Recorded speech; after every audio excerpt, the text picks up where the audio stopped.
Okay, so Natalia will be working on going live on Facebook, and I will start on our behalf. So hi everyone, I hope you're doing well. Today, well, welcome to the third Young Leaders Alliance meeting. We're really happy that it's already a third one. Feels like we just started. Today we'll be tackling the topic of hate speech. At the beginning, I want to thank Thalia, who's not here today with us, but who actually took time and prepared the whole meeting and invited our amazing speakers, who I'll introduce to you in a little second. However, as I said, unfortunately, she can't be here today, so I just wanted to thank her for putting the effort to prepare everything for us today. So, hate speech. It's actually a phenomenon that is very, very prominent in our culture, unfortunately, in those days. It's very well seen on social media, where we all obviously are very, very often, and we spend a lot of time on there, but also in sports, in fashion, and in multiple different domains. So the question arises, kind of, what is the difference between hate speech and the freedom of speech? Because it seems like the line there is very, very thin. So let's talk about the freedom of speech. It's the right to voice our ideas, opinions freely without a fear of prosecution. So it's a basic right that every one of us has, thankfully, here. However, the definition of hate speech is not really that clear. And this is why it's so difficult to draw the line between, for some people, between those two. And this is why we are meeting today. This is what we'll be discussing. What is the meaning of hate speech? What can we do as active? Okay, well, I can hear a comment that you can hardly hear me. Is that better? Yes, okay, that's very good. So I'm almost done, so don't worry, we'll pass on to our speakers in a second. We'll try to identify the challenges that come with it and how can we, as active members of our community, tackle the topic of hate speech. So our first speaker today will be Gustavo Viegas, who is a 21-year-old man. He's from Brazil, from Rio, but currently he's studying at the University of St. Andrews. He's studying economics and finance. However, he's very passionate about psychology, history, and politics. Hence, he will be today discussing the topic of hate speech. So the floor is yours, Gustavo. And yeah, we're looking forward to what you have to say. Thank you so much. Let me just share my screen just a second. Can you guys see it? Yeah, we can see it. Okay. Yeah. So hi guys, thank you so much for being here. Thank you, Carolina and Natalia, for hosting this event and the Global Awareness Movement. It's really an honor. And I think probably like all the speakers here are going to take a different approach. And I think that's really interesting, you know, because this way, this is the perfect opportunity for you guys to be exposed to different perspectives on such a controversial issue, and which I hope will help you formulate and improve your rational arguments for future discussions. So let's jump right in. So one of the greatest achievements of the Enlightenment, perfectly exemplified by the first, just a second. Oh yeah. By the First Amendment of the US Constitution, is the idea of freedom of speech. But that was actually a very radical and revolutionary idea at the time. Europe was dominated by monarchies and authoritarian regimes that exiled, killed, and jailed people who dared to speak out against oppression. Therefore, freedom of speech and all the other rights that are inextricably linked to it, you know, freedom of thought, inquiry, association, religion, sexual orientation, etc., these cannot be violated and it should be applied to everyone equally. But then you may ask, what about hate speech? Surely it is okay to censor or punish people for saying words that are generally agreed to be deeply offensive, right? No, this is what I'm going to argue, and I'm going to explain why. As the US Supreme Court explained in Terminiello versus City of Chicago, 1949, the function of free speech under our system of government, and I believe that applies for any liberal democracy, is to invite dispute. It may indeed best serve its higher purpose when it induces a condition of unrest, creates dissatisfaction with conditions as they are, or even steers people to anger. Speech is often provocative and challenging. It may strike at prejudices and preconceptions and have profound unsettling effects as it presses for acceptance of an idea. That is why freedom of speech, though not absolute, and I'm going to talk about this, is nevertheless protected against censorship or punishment. So what I'm going to argue is that hate speech is best countered with free speech, better speech, or no speech at all, just ignore them, not with censorship laws. But please note, I'm not saying that speech which is motivated by hatred or prejudice does not exist. That's not what I'm saying. That would be completely unrealistic.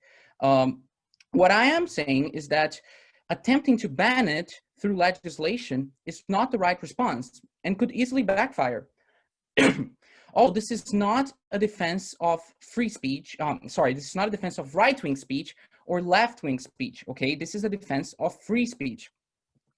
As the writer Anne Applebaum wrote in her new book, Twilight of Democracy, authoritarianism appeals simply to people who cannot tolerate complexity. There is nothing intrinsically left-wing or right-wing about this instinct at all. It is anti-pluralist. It is suspicious of people with different ideas. It is allergic to fierce debates. Whether those who have it ultimately derive their politics from Marxism or nationalism is irrelevant. It is a frame of mind, not a set of ideas. So it is precisely this frame of mind that we have to fight against, both externally and internally, our own inner dictatorial impulses. And in fact, our whole liberal democratic system of government has been designed primarily as a way of minimizing and taming the authoritarian instincts of those in power through, for example, constitutions that guarantee regular and fair elections, the rule of law, and indeed freedom of speech. However, I do acknowledge that some narrow restrictions on speech are legally and morally necessary, such as incitement to imminent lawlessness, threats, defamation, harassment, divulging military secrets. However, as the Harvard psychologist Steven Pinker pointed out, these exceptions must be strictly delineated and individually justified. They are not an excuse to treat speech as one fungible good among many. Despots in so-called democratic republics routinely jail their opponents on charges of treason, libel, and inciting lawlessness. Therefore, there are exceptions. It is not absolute. However, these exceptions are very specific and they're very clearly, objectively defined under the law and under most legal systems. But then this brings us to one of the problems of hate speech laws. What constitutes hate speech? Who decides what kind of speech is unacceptable and should be censored? You, me, the government, the majority, the language police, a thought committee. There is no single standard of classification or absolute definition. In fact, what is considered hate speech can dramatically change depending on the current majority's moral sensibilities. Besides, one citizen's hateful screed is another's religious text. One man's vulgarity is another's lyric. So what I'm saying is that people disagree with each other all the time and they offend each other all the time. This doesn't mean that all views are necessarily correct or okay. On the contrary, most views are not correct. We are wrong about most things all the time. But what I'm saying is that there is no consensus on what hate speech is or should be. And giving that much power, of defining what kind of speech is unacceptable to the government or to the majority or to the language police or to me is unjustifiable. Do any of you know this man? Let me introduce you to, and I'm going to give you an example, basically, of how the meaning of hate speech can change over time. This is South Carolina Senator John C. Calhoun. But why is a 19th century politician relevant, you may ask? Well, in the 1830s, southern states in the US enacted laws to protect their citizens from hearing abolitionist speech. Why? According to Calhoun, abolitionists libeled the South and inflicted emotional injury. All they were doing was inciting violence. In other words, he saw abolitionism as nothing more than, guess what, hate speech directed against white Southerners. This is one of the stories, one of the many stories told in this 2018 masterpiece by former American Civil Liberties Union, or ACLU, President Nadine Strossen. Hate, why we should resist it with free speech, not censorship. She documents brilliantly how throughout history, one man's hate speech is another man's free speech. Free speech has been the main tool used by minorities and marginalized groups to fight tyrannies of all kinds, and therefore needs to be protected. And this is very clear with the 20th century civil rights activists in the US. They strongly opposed any kind of viewpoint-based censorship because they knew what could happen to them if such laws were implemented. And the ACLU actually, which is not by any measure a right-wing organization, went further. In 1977, they even defended neo-Nazis' rights to protest, to demonstrate in Illinois, because what they argued was that the same hate speech laws that would have censored the Nazis could have been used to stop Martin Luther King Jr.'s confrontational march into Cicero, Illinois in 1968. So this is the backfire effect, and I'm going to talk more about this later. And if you guys are interested in learning more about the history of free speech and how it relates to the fight for racial justice, I totally recommend this podcast called Clear and Present Danger, episode 41. It's a great opportunity to learn more. But now let's focus on more arguments against hate speech laws. First of all, we need to protect the freedom of the speech we hate for our own safety's sake. Why? According to the historian Marco Schirmer, my freedom to speak and dissent is inextricably linked, tied to your freedom to speak and dissent. Once customs and laws are in place to silence someone on one topic, what's to stop people from silencing anyone on any topic that deviates from the accepted canon? The justification of censorship laws is in the consequentialist argument that people might be incited to discrimination, hate, or violence if exposed to such ideas, fails the moment you turn the argument around and ask what happens when it is you and your ideas that are determined to be dangerous. For me to expect you to listen to me, I must be willing to hear you. If I censor you, why shouldn't you censor me? If you silence me, why shouldn't I silence you? So this is the principle of interchangeable perspectives. Your political faction might be in power today, but what about tomorrow? You know, wouldn't you want your rights to be protected then? So this is not what we're doing, like defending the rights of, creationists or other or hate speech bigots to speak. It's not charity. This is not because we agree with them. This is for self-interested reasons. This is because we're rational and we see that if we pass these laws and if we implement them, and considering how vaguely hate speech can be defined and how rapidly its meaning can change, this could turn against us really rapidly, and this is what the civil rights activists in the US in the 20th century realized.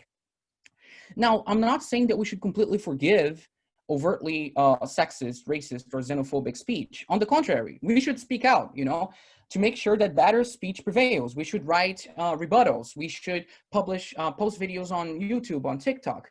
I'd rather fight these ideas in the open, where I'm certain they will lose, because the truth will emerge when reason is the tool we use to discuss with each other, than to force these ideas into the shadows, where their proponents will feel vindicated, because, they will be thinking, oh, aha, they're censoring me, so I must be onto something, Also, there's this idea that hate speech and the people who are their proponents are the supreme evil on earth, And my problem with this mystical conception of evil is that the moment you assume that, you're also assuming that words are like bacteria, like it's like evil corrupting the audience, which is also a kind of a simplistic assumption, considering that you're just assuming that the audience is completely passive, But actually, to condemn much is to understand little,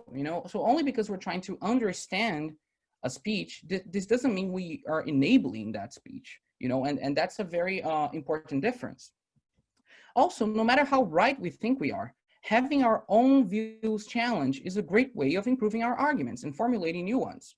So, you know, it's from this the dialectics of ideas that new ideas emerge. And I'm not saying we necessarily have something to learn from Holocaust deniers, of course not.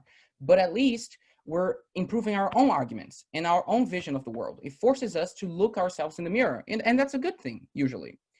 Also, if a social scientist's perspective, to obtain a scientific understanding of evil, we need to analyze both perspectives, the victim and the perpetrator. If evil is explicable, and I believe it is, then our analysis should remain as detached as possible. And regarding this, you know, analogy of like evil, Alexander Solzhenitsyn, he wrote in the Gulag Archipelago that if only there were evil people somewhere insidiously committing evil deeds, and it were necessary only to separate them from the rest of us and destroy them. But the line dividing good and evil cuts through the heart of every human being. And who is willing to destroy a piece of his own heart? You know, so the human language and the human mind are extremely complicated. So, you know, this makes it even harder when you're looking from a legal perspective, from hate speech laws. How are you going to account for all these factors? Again, finally, you don't have to respond to these people either. I mean, of course, better speech and free speech is great to fight hate speech, but also no speech at all. Just ignore them, you know, because what I see happening many times is that if we send people to jail because of our subjective interpretations of what they said, what's probably going to happen is that they're going to be treated as free speech martyrs. You know, they will receive media coverage, which is something they always craved when they were nobodies. Okay, most of these people are nobodies. They're literally at the fringes of society, and if you put them on the spotlight, you're giving them exactly what they want. You know, there's nothing a hate speech bigot hates more than an empty auditorium. They have the right to speak, but you have the right not to respond. So let us not turn them into free speech martyrs. So that's what I mean by no speech at all. Just to, you know, maybe I spoke too fast, but I didn't want to, you know, I want the other speakers to have the opportunity as well to speak. I just want to say that, you know, everyone has or should have inalienable rights. So we should use them, you know, and we should not fall into the trap of authoritarianism and, you know, and preserve everyone's rights because as if they were our own, because no one is free until everyone's free. So it's for our own safety's sake. It's the rational thing to do. Anyway, thank you so much. I'm going to stop sharing my screen. Thank you so much for this, Gus. The speech was absolutely amazing, and I think the complexity of it was just unreal. So now if anyone has any comments, any questions, any completely different views, please feel free to either type them in the chat or just switch your microphone on and say it out here.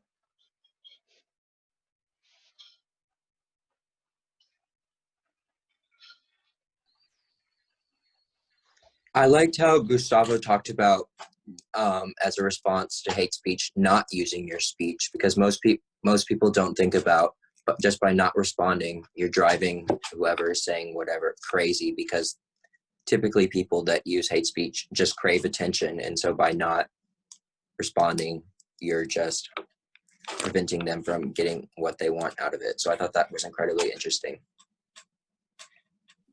Yeah, and there are actually many examples of this backfire effect. So if you look at, for example, the famous thinker and writer Ayaan Hirsi Ali, you know, who is someone who, you know, the feminists should, you know, are supposed to find interesting because, you know, her life story is amazing. You know, she ran away from Somalia from an arranged marriage. She moved to the Netherlands and now the U.S. Anyway, so she has a lot of interesting things to say about Islam, but her speech was considered hate speech by Brandeis University a few years ago. So she was deplatformed. She was disinvited. She was supposed to receive an honorary degree. She was disinvited. The people who wanted to listen to her had their own rights violated because it's not just the right of the speaker to speak, it's the right of the audience to listen as well. So you're violating, you know, rights in two ways. But what happened afterwards, and that's the point of my talk, of what I'm saying right now, is that she sent her speech to the Wall Street Journal and they published it. to their millions of subscribers. So that was the backfire effect.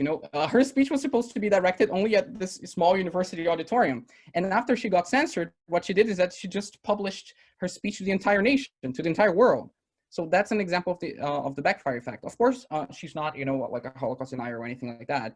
But these guys can also become celebrities, and there are some examples of that. If we just jail them, put them in jail, it's better just to ignore them. Or if you want, debunk their arguments, which is pretty easy to do, actually. I'm not, we shouldn't be scared of them because it's really like their speech is really, really simplistic and authoritarian. So it's, it's not that hard to debunk it, them. I am speaking louder than everyone else. Does anyone else want to comment on something or ask us a question or any other thoughts?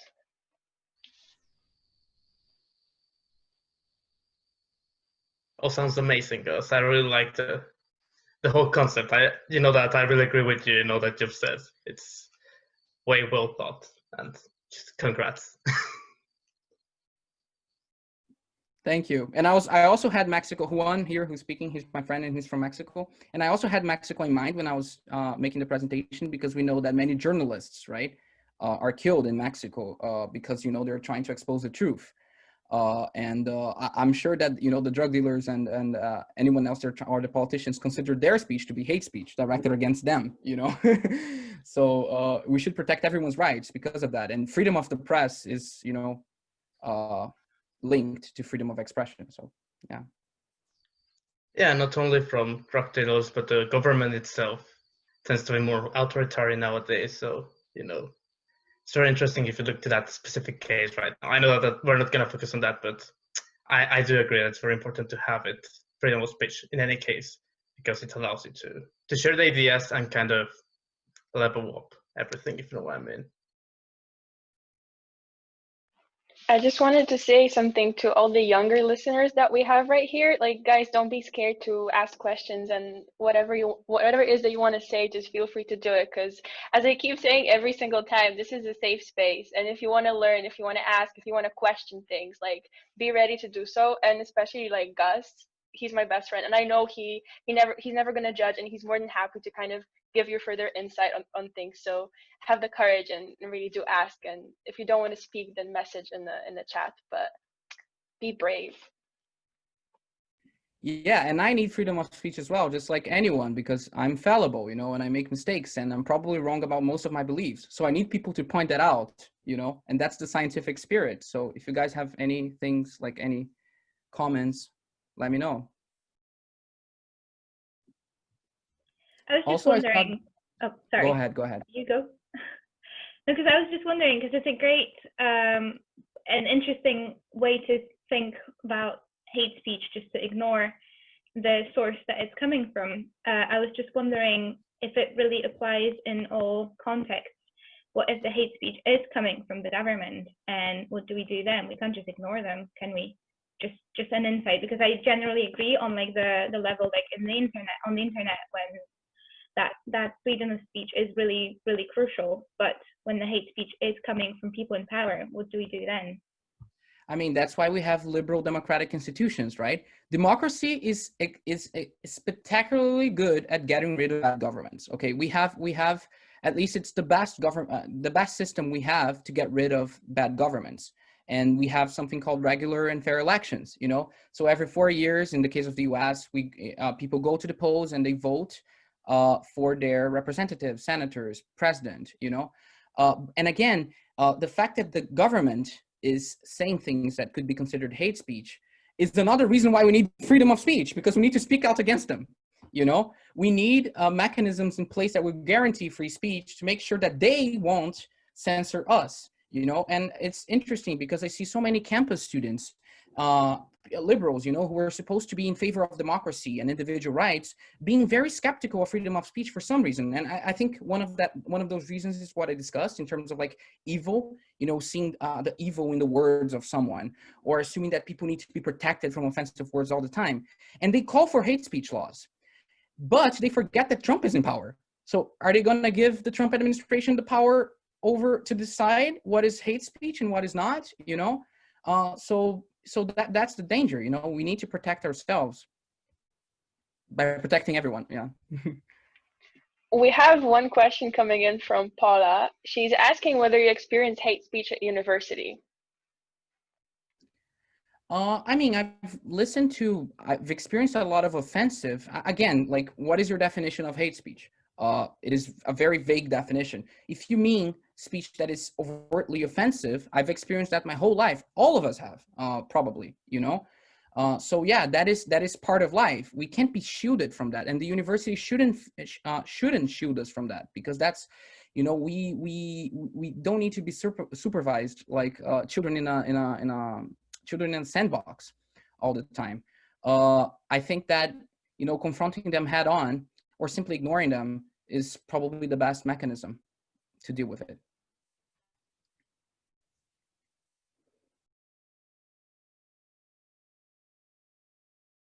Also, because it's like when one thing is declared hate speech, what's to stop it from snowballing until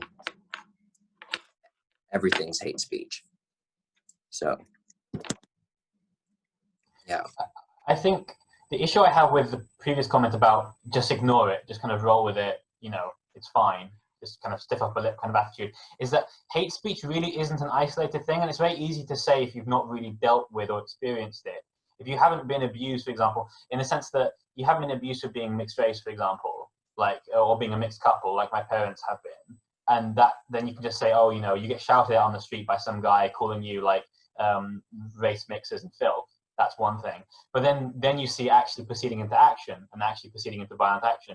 And the problem with speech is that speech doesn't just, if you've been abused physically in the past because of you're in a mixed marriage, and then suddenly you get shouted at in the street for being in a mixed marriage, I think that that means a lot more than just kind of taking it on the chin and just dealing with rolling with the punches, because that is a visceral reaction you'll have to that action. And I think what universities and other institutions should do, it's not you can say it's not the job of the government to say what you can and can't say, right? You can make that argument. But I think it's very different when you're talking about a university or an institution, because those institutions, they have their own rules. They can do what they want. They can kick you out for things that are not illegal, right? They can make their own rules for other ways. Same way that Twitter can ban you from the platform for things that are not illegal. But like, if you post pornography on Instagram, you can get banned from Instagram. Pornography is not illegal, but Instagram can make their own rules because it's their own platform. It's the same with the university. So just because something is not illegal at the state level doesn't mean it can't be made against the rules of a smaller institution. So I think those are false equivalents. Yeah, just about your first point. So like being shouted on the street, you'd have to look at the, you know, particular example, because it could be considered harassment, which is one of the limitations we have on free speech, one of the narrow limitations. So yeah, that could definitely happen, and this could definitely constitute harassment, and the person could be prosecuted for that. So again, the worst kinds of hate speech are already unlawful. My problem is just trying to expand this through hate speech laws, considering that the definition can be very vague. Now, when it comes to universities, there is some dispute regarding whether it's constitutional for universities to do that. But let's assume you're right, okay, that these are the rules that some universities have. What I'm arguing here is that these shouldn't be the rule. At least in the sense of, you know, safe space of ideologies. Your ideology should not be safe from anything. Ideas don't have rights, people have rights, but the question is when, for example, a Bible, so I'm gay, for example, and then there's a Bible society or a Christian society. I consider the Bible in many ways to be quite offensive to homosexuality, as most people do. Do I have the right to silence them or silence their speaker or storm their event? Should the university intervene in silencing and in disinviting that speaker because some students feel offended, you know, because of that speech? So that's the question we should be asking, you know. So but I agree that it is a complicated situation. But again, the dangers, you know, to people's freedoms of speech are very clear when I look at this, you know, when I look at censorship. We have one more. Oh, sorry. Oh, go for it. Go for it. Sorry, I was just gonna add to Gustavo's point that I think it's special in universities where the point is debate of ideas. You should even more try to avoid this kind of censorship. We are trying to have this interaction that should be non-aggressive, but still a clash of ideas that will make us make our decisions on what do we believe. That's the general point of being at university.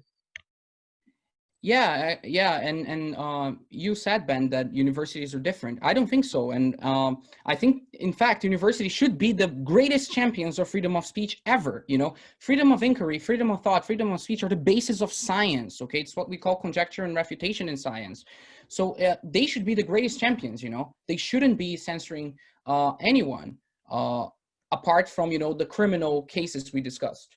So yeah, I think there is a crisis, but also I feel like some people on the right, they're experiencing this moral panic. Oh my God, all of our freedoms are at stake. You know, look at who's in power. You know, it's not the left. So there's that too. I feel. Okay. Oh, sorry. No, go on. No, you go, because I have just another question, and then you probably want to comment. I'll try and be quick. So I feel like there's a distinction to be drawn between things that can really be debated and things that really can't. So if someone comes up to me and says black people are inferior and disgusting or something like that, it's very difficult to then say that that's a debate position that you're going to have. I think people who have these kind of ideas don't want to debate these kind of ideas. And so I agree it's difficult to find the line, because where's the line between what is acceptable and what isn't, etc. Right? I agree with that. But I think it's very easy to say, well, you can just debate them or argue with them. A lot of people don't want to debate these ideas and aren't going to debate these ideas. And it's very easy to say debate, but it's not going to happen. And that they believe something, it doesn't have any rational basis, and they just believe it, and they don't care what you think, really. And you have the right not to debate them if you don't want to. So, you know, rights go both ways. Sorry, I couldn't. Okay, so we have one last question from Zuzia. She's asking, what do you think about no platform policy? So yeah, what I said about universities, I think that universities should not be safe spaces when it comes to ideas, right? And ideas should be challenged. It is the basis of knowledge, of finding out truth, you know, through reason. We are rational primates as well. You know, we're not just pure evil or pure rationality, although we are subject to cognitive biases. So that's why we need freedom of speech. You know, we need freedom of speech because we're stubborn, we're ignorant, and in many ways we're wrong. So we need other people to point that out. You know, so it's this competitive marketplace of ideas that is really important. I think that deplatforming is, again, backfire effect. You're turning that person into a martyr, okay, whoever that person is. Second, you're denying their right to speak, and you're denying the audience right to listen. You can just, you know, not go to the lecture, not go to the talk. And again, there's nothing a public speaker hates more in the universe than an empty auditorium. Okay, if you give them if you give them violent protests, if you try to censor them, they will love it. Okay, because they want the attention. So yeah, so I think it's irrational, this policy of deplatforming, and I don't think it achieves anything. And again, it's related to this idea that speech and words are somehow like an evil bacteria that infects the audience, you know. But the audience does have critical thinking, especially in universities. You know, people are not, only because you want to listen to someone, that doesn't mean you agree with them or you want to enable that speech or you want to, you know, condemning much is understanding little. So we should put our inner dictatorial instincts in check, you know, and you know, and face the world. So that's my take on the platform. But again, there are specific scenarios that we could discuss as well. Okay, thank you very much, Gus, for that. It was really inspiring and definitely an interesting insight to the freedom of speech, hate speech, and where to draw the line. We will be now moving on to our second speaker, to Norwin, who is currently studying his master's in political science at LSE, and he's graduated in history from Uni of Southampton. And he's really passionate about sport, and this is what he will be talking about today. So we're going from like the wide concept of hate speech and freedom of speech to a bit more of a specific example now of hate speech in sports. So Norwin, the floor is yours.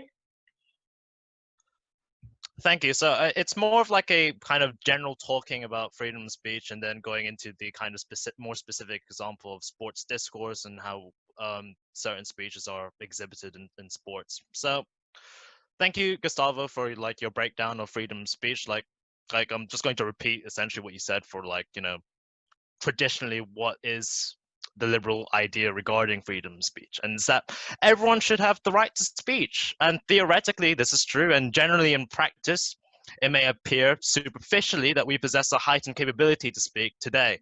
Everyone now has access to various different social media apps at the reach of your fingertips, because like, you know, they're apps on your phone. Each of these apps, your Facebooks, your Twitters, your Instagrams and TikToks, they provide the user with a platform to reach an audience. You could argue that the ability to speak has become increasingly more democratized.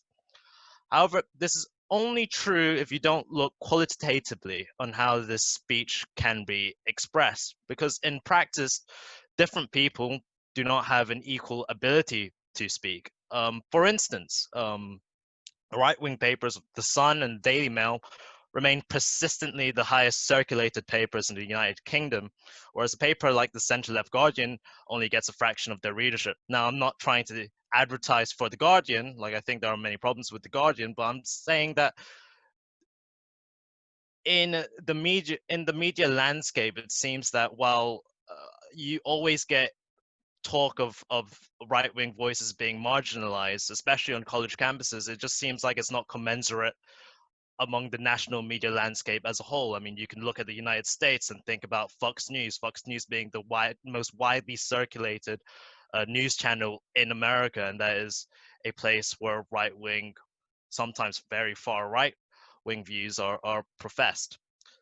So if we look at the capabilities of speech from different groups of people from a consequentialist lens, we can see that more can and should be done empowering the voices of more marginalized groups, because oftentimes the differences in powers between groups can be used as a vehicle for inciting frustration and anger against a vulnerable group of people. And we can see this constantly in sports discourse. Here in the United Kingdom, we see the differences in the coverage between black and white footballers. For instance, a black Manchester City youth player called Tosin Adebayo, sorry if I butchered that name, was critically panned by the Daily Mail for splashing out on a mansion despite having not played a Premier League match.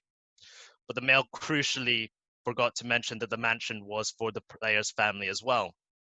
But if only we had a comparable article about a white footballer so that we can compare the differences between the coverage. Except we do, from the same team. Another Manchester City youth player called Phil Foden was dubbed a starlet by the same publication, even though at this point he hadn't played very many games in the Premier League at that point. And he bought a mansion of a similar price to Adebayo, but the publication included for his mom. Starlet buys mansion for his mom, whereas for Adebayo, it was a uppity black rich athlete who hasn't really played in the Premier League match, splashing out on a mansion. I mean, British traditional media outlets consistently portray black athletes as selfish and arrogant, and because as I've said, the large degree of circulation from these outlets to the British public at large, they provide a negative image of black Britons as a whole to the majority white population, and helps to establish and reinforce negative beliefs and attitudes about racial minorities. And social media only compounds the impact of traditional media outlets to spread vitriolic speech. As said previously, there is an ease to social media that allows everyone to have a say. There is an ease to tweeting out or to doing a Facebook post. I mean, all you have to do is write a couple of words and then send, and then suddenly everyone can see it. But the platform is often used as a means to lambast players and abuse them. Numerous black players in the Premier League have shouted about the abuse that they've been getting from fans. Players like Marcus Rashford or Tammy Abraham from Chelsea or Wilfred Zaha from Crystal Palace has all had to contend with the disgusting abuse being flung at them. And as public figures, they can be subjected to multiple comments and messages at a time. So it leads me to my next point about what can be done to curtail the impact of these things, because this isn't only a sports problem. We can see it in other areas and other debates and topics where there is a vitriolic and toxic commentary discourse that's being said about certain things, like the Black Lives Matter protests, for instance. What can be done is probably not deplatforming as a rule, is probably not trying to limit free speech, because if you try and limit free speech, well then, right, as Gustavo has said, the right is always or usually going to be ascendant. They're usually going to be the majority. They're usually going to be able to use the same tools against you. What can be done is showing more vigilance when these narratives are passed by these outlets, like the Daily Mail or put out. More vigilance to see where these narratives are wrong, more vigilance to really realize that there is a severe problem with our traditional media outlets, and using social media to broadcast our message to whatever followers or audience that we have.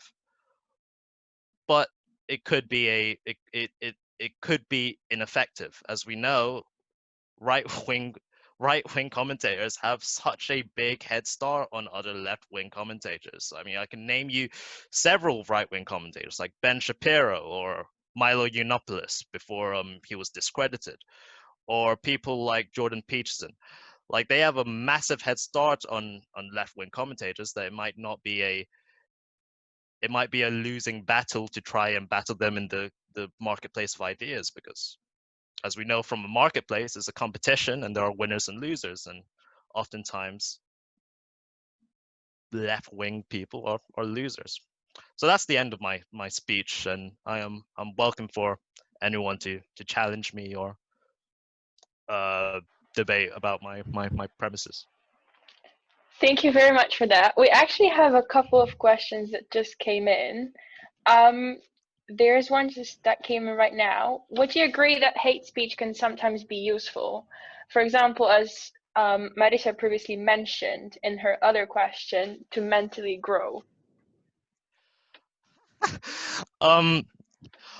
I think hate speech can be useful in the sense that you have to look at the power dynamics in the groups and question saying the hate. For instance, the health minister of Britain for the NHS, Bevan, talked about what a disgusting party the Conservatives had been for allowing the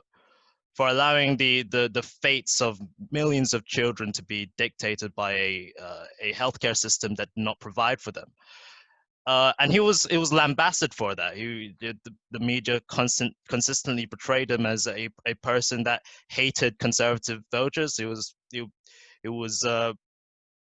speech was one of the main reasons why Labour was unable to win in the next election after the Clement Attlee's parliament. But in some respects, you cannot put that hate speech with the hate speech of, say, a Senator Calhoun in the United States, because you have to look at the power dynamics. It comes from a person who was for years in the opposition party, who did not have the power to effect change. And if we look at the history of British politics, it's very difficult for anyone that's not conservative to effect change, because we've only had one Labour government in the last 40 or 50 years. I mean, this is essentially a one-party state at this point, masquerading as a two-party system.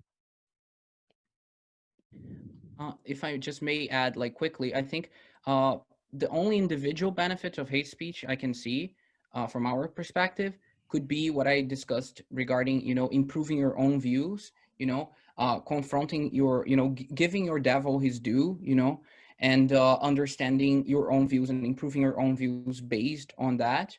But, collective benefits of allowing this kind of speech to be free, and any kind of speech to be free, bearing the criminal exceptions, again, is that it's great for social scientists. You need to be able to understand and to see where this speech is coming from. Because again, if you ban that speech, that doesn't mean you're banning the idea. The idea is going to be there for a long time. Racism and xenophobia are, have such a such deep origins in human nature and human history. That doesn't say, that doesn't mean, you know, they're inevitable, and but you're always going to have some degree of that in the society, and you need to, you know, you need to address that. You need to know where it is and identify it and understand it, you know. And also something I read recently, which I think is really interesting, that some platforms are actually like blocking sensitive content that could be considered hate speech from war zones, and that's a huge problem for international organizations that are trying to identify war crimes. So actually, you know, platforms like Facebook and Twitter, you know, these are also platforms for you to, you know, show, look, this is what's happening, you know, here in my country, you know.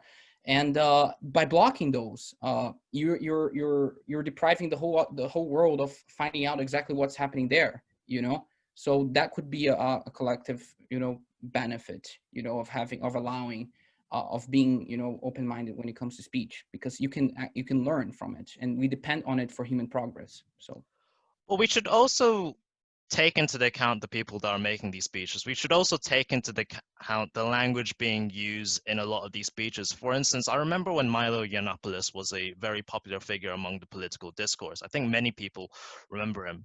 And if there's anything that I could concede to Milo, is that he was an awfully charismatic speaker, but he often phrased a lot of his kind of dangerous ideologies and attitudes with a language that was completely that wasn't commensurate to the political discourse. He often use derogatory terms to describe people. There was one example of where he saw a woman wearing a hijab at one of his speeches and said, "Why are you wearing a hijab? You're in the United States." And it's we have to look at the ideas that are being propagated, but we also have to look in the ways that they're being presented. If they're being presented along with a lot of these really derogatory, like hateful languages, well then, is that just an indictment on the type of ideas and the type of people that usually propagate these speeches, or can we find better commentators to talk about these ideologies? We have to be very wary on the people that we choose to speak at certain events. Also, I would also disagree that, I guess I agreed, like the worst thing for a public speaker would be a empty auditorium, but the best thing for a speaker would also be a auditorium filled with their various sycophantic fans. Because, for instance, many people are not fans of Milo Yiannopoulos or Ben Shapiro, and they will tend to avoid their lectures. And some of them don't, some of them go in, but they would tend to avoid them. Usually the lecture halls are full to the brim of fans and supporters who buy their merchandise and stuff. And in that sense, you're not really creating a battleground for competitive ideas. You're just giving someone a platform to reach his sycophantic audience, and they're relishing in it. So we have to look at these people and look at like how these talks are being exhibited. yeah, but I think that's actually that's natural to any kind of democracy or any kind of, you know, country. People do, like, they tend to stick with those who agree with them, you know. And freedom of association, of course, gives us the right, for example, to form a feminist society, you know, where, you know, the feminists agree with each other on most important political issues regarding gender, right? And they're going to invite speakers to their events, you know, who will speak to that audience, you know. So I think that's completely natural, and people do have the right to listen to people they agree with, even if like everyone in the auditorium agrees with the speaker on everything, which I find highly unlikely. But even if it happens, they're not, you know, they're not breaking the law. It's their right to do that. The question is, should we stop the feminist society from inviting a speaker because we feel offended? We, who are not even members of the feminist society, feel offended by the way they talk. Not even because you emphasize the way they talk, right? Not just the content, which is horrific in some cases, like Milo Yiannopoulos, but also the way they talk. Should we censor that? So yeah, so that's what I was arguing. Like, I don't think we should, you know. I think that would be I think that would be missing the nuance between the types of speakers are involved. So like I agree with you, like like in the perfect world, the battleground of ideas would prevent anyone from would prevent any bad speech arising. And yet, as we all know, bad speech still arises. The differences between the feminist speaker going into a feminist society hall and talking, and Milo Yiannopoulos going to a hall filled with white nationalists, because feminists and women, they are a different power dynamic to white nationalism. White nationalists usually are the majority. They're usually ascendant. We have Donald Trump as president of the United States to kind of pay testament and homage to the fact. I mean, like, you've already conceded in your argument that the right is not unlimited. There are concessions that we have to abide to in order to ensure that the environment is good for speech to prosper. But nobody believes the right is unlimited, and everyone has a self-interested conception of where the limit is. Like, we all agree that the right to free speech is not unlimited. It's just where, like, who decides it, where is the limit. And just because it's difficult doesn't mean we can just say, oh, well, let's not decide anything. Let's hope that the battleground of ideas, the competitive marketplace, will define what is good speech and not, because evidently that hasn't been the case. Yeah, so for you to have prosperous speech, you need speech in the first place, right? And again, like, under the law, it doesn't matter what your beliefs are, like your ideologies. So under the law, both a feminist and Milo Yiannopoulos have the same rights when it comes to their rights to express themselves, and their audiences have the same rights to attend that lecture. But what I think you were hitting at, which I think it's interesting before, was the fact that, should we invite someone like Milo Yiannopoulos? Like, I'm not denying his right to speak, and express himself, but should we spend resources, from our society or from the university to invite him when we can invite so many other people? And that's right, that's correct. Like, if I was the head of a society, I wouldn't do that. I wouldn't invite Milo Yiannopoulos. But if another society or another person or another student group invited him, that doesn't give me the right to censor them. You know what I mean? And whatever the power imbalances are in society, at the end of the day, individuals are the ones who suffer, and individuals have rights. So just the talk of group identity and group politics is always quite dangerous, perhaps as dangerous as hate speech. So we should be careful. Is there another question, or should I? Because I've got a response, or. Well, I will jump in here, actually, because we still have one more speaker, and if there's any more questions, you can also ask them after our third speaker. So now I want to introduce Ben, who also is a graduate in history, but at the University of Exeter, and is also currently studying at LSE for his master's degree. And he will also be mentioning hate speech within the sports area. So there we go, Ben, the floor is yours. Welcome. Hi, so I'm going to be discussing in a slightly different way. I'm going to be very much focusing on sport in my discussion, not hate speech more generally. So sport, just like any other cultural activity, really reflects the society in which it takes part, right? So no matter how detached most top-level athletes seem from the reality of the world they live in, they're still part of it, as are the millions of fans who support them. Hate speech in sport, therefore, has to be understood really within this context. Prejudices which are more prominent in society outside sport will be more prominent within it, and political and social developments beyond sport will in turn influence the amount of and types of hate speech present within sport. I will discuss football mostly because that's the sport I'm most familiar with, but these cases can likely be compared to similar incidents in other sports. So let's start with an example. In modern Britain, wearing a poppy on Remembrance Sunday on the 11th of November to honour the British troops that have died since the First World War has become more than a simple act of remembrance, really. It's become more than an individual choice. It's become everything, especially in the public eye, is expected to do.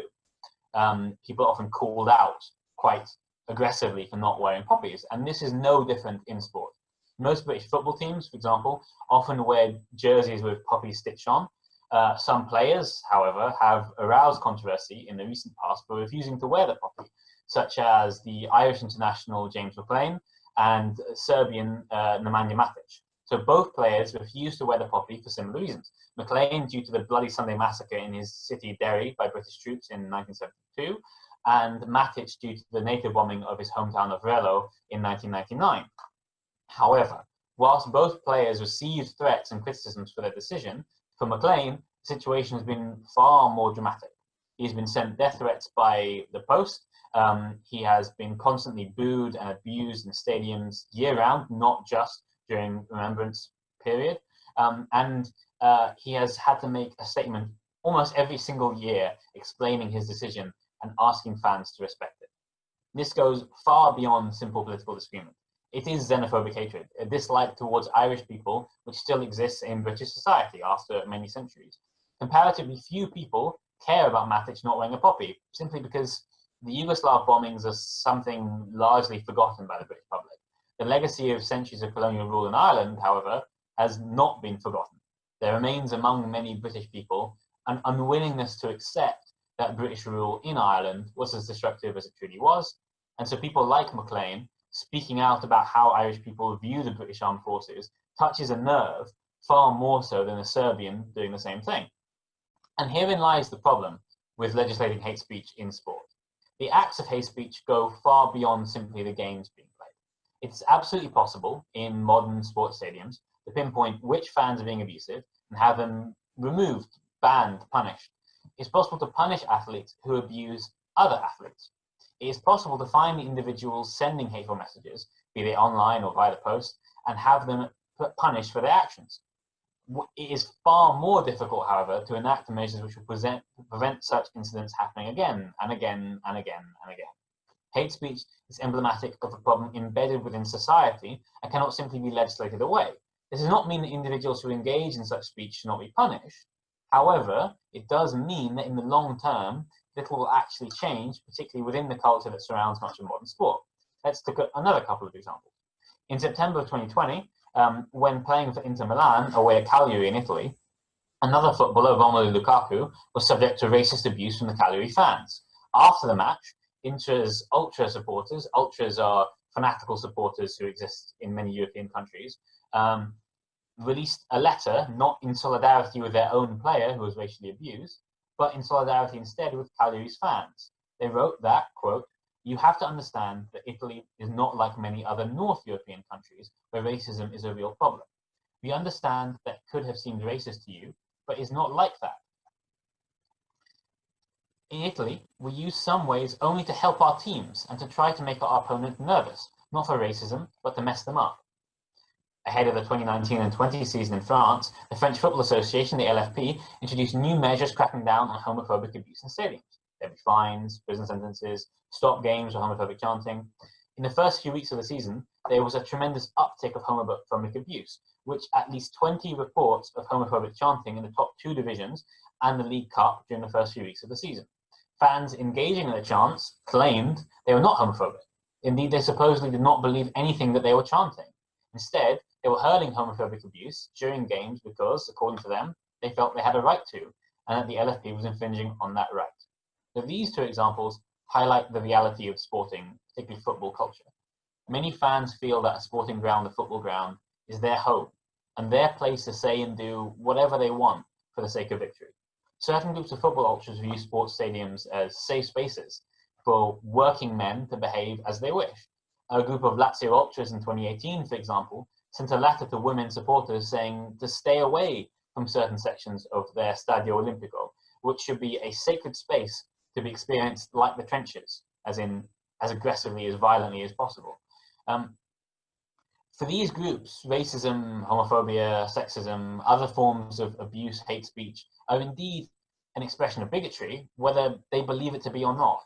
A willingness to spout such abuse shows that at the very least, they do not understand why their language causes harm. And in many cases, these arguments that they use are simply a cover for genuine bigotry.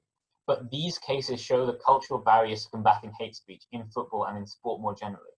As ultra groups have moved more and more towards the far right, and as the far right has become more politically legitimate in much of Europe and the world over, these groups feel that they have the right to express these views, no matter how unpalatable. And as authorities move to crack down on abuse both in sport and broader society, they feel that it is more important than ever to protect their main platform for hateful expression, that being the stands at a football ground or rugby or wherever.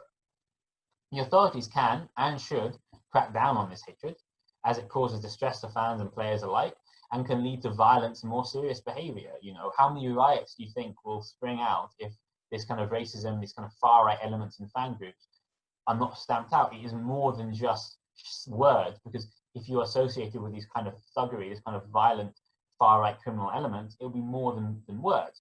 But without societal change, these actions will prove largely irrelevant, as the underlying attitudes that lead to people having hateful views they wish to express will not have gone away. That's my speech. Sorry.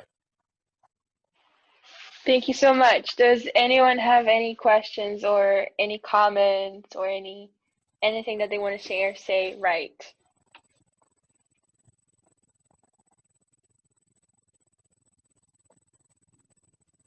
I have a quick question. Do you think sports, like for example, competitions between countries, can increase xenophobia between those countries, or do you feel like it's a good mechanism to actually keep that xenophobia in check? You know, instead of just killing each other, they could just play sports. You know, what's your view on that? It's a good question. I think often football matches end up being an expression of a rivalry that already exists and rarely create it in itself, right? It's difficult to say for sure, in the sense that, for example, when in the past, after the 1980s, when England played Argentina after the Falklands War, there was a lot of controversy. Argentine players would often hold up a flag saying Las Islas Malvinas son Argentinas. I don't speak Spanish. Something along those lines. Basically, they're Spanish islands. They would create Argentine islands. They would create kind of controversy over that, and that would spill out onto the pitch and be expressed in very violent matches and in confrontations between fans. But I think that would rarely kind of in and of itself breed the xenophobia. There is, however, there have been instances, I think it was between Guatemala and Honduras, where a war started after a football match. I believe this is true, where I can't remember the exact circumstances, but soon after the match, which kind of spilled over into more violence, and then there was a quick, brief military conflict. But the thing is, I think these are more expressions of feelings that already exist. You know, I wouldn't say that I think football creates hatred. I think that football is a vehicle which can spread hatred more than anything. I think people who express racist or xenophobic beliefs at football matches, I don't think they have those beliefs because of football. I think they have those beliefs anyway, and they go to football matches and express them because that is who they are. I mean, that is a platform which they feel comfortable to express those beliefs.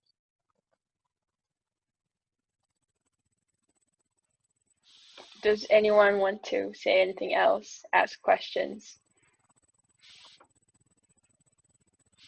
I know we have a lot of comments coming in our chat group, congratulating to all the speakers. The speeches were really, really amazing.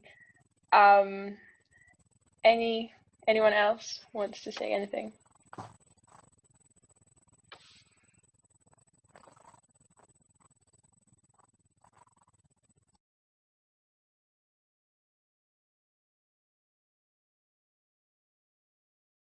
I just wanted to say that I'm really grateful to everyone and to Natalia and Carolina for organizing the event, and Saliha, who's not here, and everyone else. Yeah, thank you so much for being here. And if you have any thoughts or anything, or want some, you know, book recommendations, article recommendations, or just want to have a conversation, like, just feel free to text me or send me an email, anything.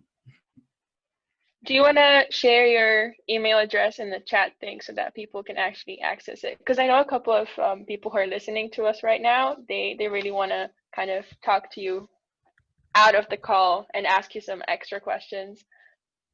There you go. Okay, so the email's there. And my Facebook is Gustavo Viegas, like my name. Yeah. I don't think we have any more questions, but I'm just going one to more the question. chat. You Oh, said sorry. if we had any book or podcast recommendation, one book that you would recommend for everyone to read would be?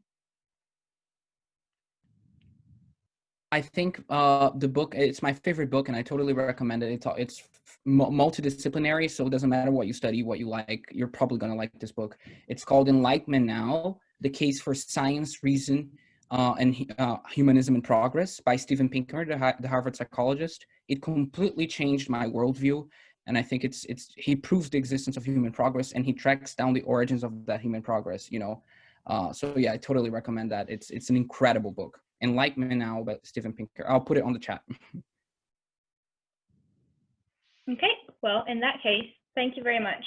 If no one else has any more comments or questions, then I would like to thank you all for being here, for participating. A huge thank you to Gus, to Norwin, to Ben for preparing the speeches for today, who are really, really amazing and really inspiring.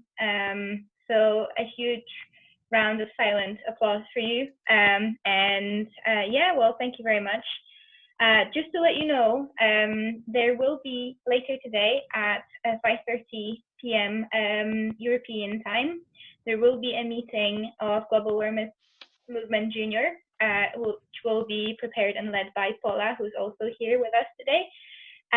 So if you have any younger siblings, cousins, friends who would like to know how to be a successful person, feel free to direct them to that meeting, message me or anyone from Global Awareness Movement for the link, and we'll direct you to Paula. So yeah, just letting you know that's happening, and we will be meeting in a month, so stay tuned for that. And thank you very much for being here with us today. Thank you so much, guys. The speeches were absolutely like insanely amazing. Like the complexity and the content and like all the views and the perspectives, like I really did love it.